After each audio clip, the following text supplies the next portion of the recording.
Hi, my name is Matt Regner. I graduated from UW-Madison in 2011 with a degree in chemistry and Russian language and literature.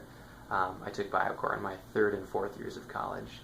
I took a victory lab, so fifth year. But I took it on a whim, kind of. I'd always been a physical scientist, and I had been thinking about med school, maybe graduate school, but I just knew that I would need some experience with the biological sciences.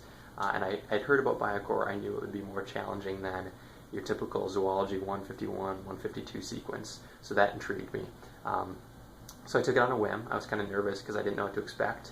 I did know it was going to be a lot of work, but it didn't take long for me to fall in love with the curriculum and with the teaching staff and just with the method of learning. You get a smaller class size, so it's more, there's just more one-on-one interaction with the teachers and with your classmates, and you really can grow a lot in your understanding of science and how it works.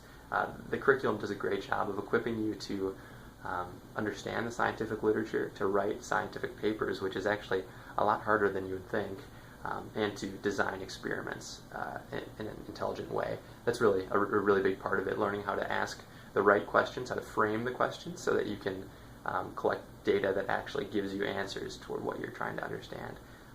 I've even found that in my personal life there are questions that I have or trends that I see, and thanks to Biocore and the tools they gave me, I can actually explore them and start to understand what's going on.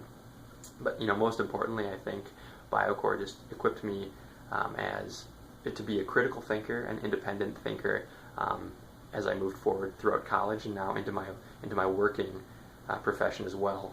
So I work for the Great Lakes Bioenergy Research Center. I'm in the basement of the Wisconsin Energy Institute right now. It's just across the street from Camp Randall. These are our two NMR spectrometers that we use to analyze plants. We look at this biopolymer called lignin. Next to cellulose, it's the most abundant biopolymer on the planet. And our group is basically looking at conversion methods for lignocellulosic biomass. So that's mostly trees and grasses toward either a fuel or some kind of product that could be sold. So I do chemistry here and some biology, some biochemistry, and I'll be heading back in the fall to start my PhD in chemical biology. So even though I'm still more of a physical scientist, Biocore converted me after all. So if you're at all interested in really growing a lot as an individual thinker, an independent thinker and researcher, I encourage you to take Biocore this fall. Thanks.